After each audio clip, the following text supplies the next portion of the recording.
Бөдене жұмыртқасы өте бағалы диеталық өнім. Әрдайым 4-5 жұмыртқа жеп отырсаңыз, бұлшықет жүйесі мен сүйектер қатаяды. Қан қысымы төмендейді.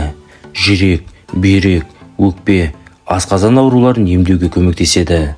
Ағзадағы радионуклеидті тұздар мен ауыр металдарды шығарады. Достар, видеоны соңына дейін көруге кеңес береміз. Видеода бұрын-соңды сіз естіп білмеген тың ақпараттардың барына сенімдіміз. Сондықтан видеоны соңына дейін көріп, каналымызға тіркеліп, лайк пен қоңыршаны баса кетіңіздер. Бөдененің 5 жұмыртқасы тауықтың 1 жұмыртқасының салмағымен тең болса, оның құрамындағы калий және фосфор тауық жұмыртқасындағыдан гөрі 5 есе көп, ал темір 4-5 есе, В және В12 витаминдері 6 есе көп. Сондай-ақ олардың құрамындағы кальций, мыс, кобальт және түрлі амин қышқылдары тауық жұмыртқасындағыдан гөрі әлде қайда жоғары. Құрамы осындай азықпен жүйелі қоректенген адамның әртүрлі ауру сырқауға қарсы тұрар дәрмені артып, жүрек қан тамырлар жүйесі мен асқорыту мүшелерінің жұмысы жақсарады. Бөдене жұмыртқасынан дайындалған тағамды тұтынатын адамдарда радиациялық аурулар жеңіл түрде болатыны дәлелденген. Бөдене жұмыртқаларының емдік қасиеттері ертеден белгілі. Өнімнің ең басты ерекшелігі өз қасиетін жоймай ұзақ сақталуында. Бөлме температурасы жағдайында айға жуық, ал тоңазытқышта 60 тәулікке дейін сақтауға болады. Бөдене жұмыртқасының емдік қасиеті. Мамандар бөдене жұмыртқасын әсіресе балаларға, қарттарға, аяғы ауыр және емізулі баласы бар әйелдерге, сырқат және әлсіз жандарға жиі тұтынуға кеңес береді. Себебі бұл өнімнің адамның иммунитетін көтеріп, сергітетін қуаты мол. Нақтыласақ, бөдене жұмыртқасы мынандай ауруларға таптырмас ем.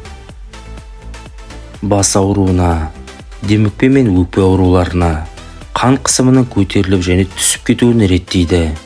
Бүйрек, өкпе, асқазан, ішек ауруларын, асқазан жарасын жазады.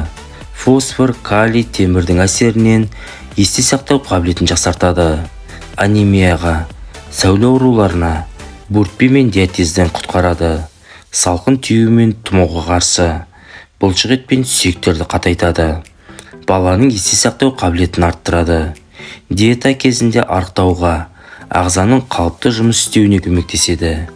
Радионуклеидті тұздар мен ауыр металдарды ағзадан тазартады. Адамның жасартатын қасиетке ие. Бөдене жұмыртқасының құрамына кіретін триазин амин қышқылы косметика саласында ең таптырмас өнім саналады. Сонымен қатар жұмыртқаның ашылған қабықшасын газге немесе әсел пештен сәл кептіріп, кофе ұнтақтауыштан өткізуге болатындығын қолданғандар айтуда. Олар дайындалған ұнтақты ірімшік, айран, тамаққа, болмаса суға 1 шай қасықтан қосып ішуге кеңес береді. Өйткені оның құрамында 90% кальций мен 27 микроэлементтер бар. Ал зерттеулерге сүйенсек, дәріханаларда сатылатын кальцийге қарағанда бөдене жұмыртқасы қабығындағы кальций адам ағзасына өте сіңімді. Бұдан басқа ол ағзаға аса қажетті мыс, фтор, күкірт, кремний, мышьякқа бай. Сондықтан ұсақталған жұмыртқа қабығын балалар мен жүкті келіншектерге ұсынған абзал. Ағзадағы кальцийдің молайтып, сүйектердің қатаюына игі ықпалын тигізеді. Тістердің маржандай тізіліп, бүлінбеуіне әсер етеді. Ал жұмыртқа құрамындағы лецитин заты қандағы холестеринді төмендетеді. Жапондардан үлгі алсақ, экологиясы нашар аймақтың тұрғындары үшін бөдененің жұмыртқасы өте пайдалы екен. Бөдене туралы еліміздегі алғашқы ғылыми зерттеу жұмысының авторы, Қазақ ұлттық аграрлық университетінің докторанты Мұхтар Байбатжановтың айтуынша, Чернобыль апатынан кейінгі ғалымдар апат аймағында радиациядан жапа шеккен балаларды бір орталыққа жинап тәжірибе жүргізеді. Бір топтың балаларына 1 ай бойына бөдененің жұмыртқасын шекелей ішкізсе, екінші топтағы балаларға жұмыртқа бермейді. 1 айдан соң жұмыртқа ішкен балалардың ағзасын тексергенде, ғалымдар бөдене жұмыртқасы радиацияны ыдырататындығын анықтады. Ғалым, біздер бөдене жұмыртқасына тәжірибе жүргізгенімізде, оның дәрумендік құрамы тауық жұмыртқасына қарағанда 3-4 есе жоғары екеніне көз жеткіздік деп сенімді түрде айтып отыр. Ал мұны жапондар біліп қана қоймай, ұлт денсаулығын жақсартуға қолданғанын айтады. Тіпті мектеп жасындағы балаларға күніне 2 бөдене жұмыртқасын тегін таратып береді екен.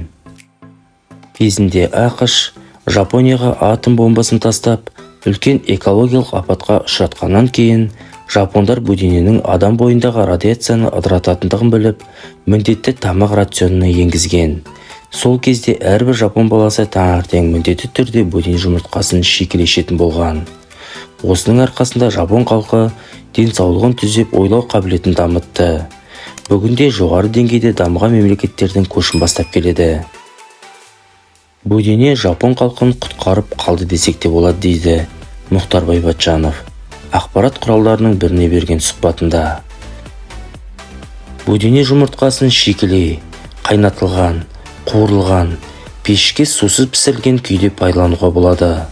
Оны түрлі салатқа қоссаңыз да өз еркіңіз. Ботқаға, картоп үзбесіне немесе сорпаға да қосуға болады. Ең дұрысы, бәрінен пайдасы шикі күйінде ішу. Сонда ол өзінің айрықша дәрумендерін сақтап қалады. Қорыта келсек, бөдене еті мен жұмыртқасы сырқат адамның жазылуына, дені сау адам үшін аурулардың алдын алуға көмектеседі.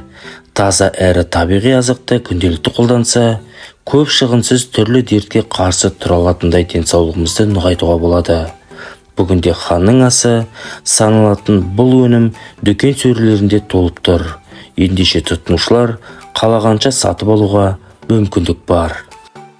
Достар, видеоны соңына дейін көрген болсаңыздар, каналымызға тіркеліп, лайк пен қоңырауды баса кетуді ұмытпаңыздар.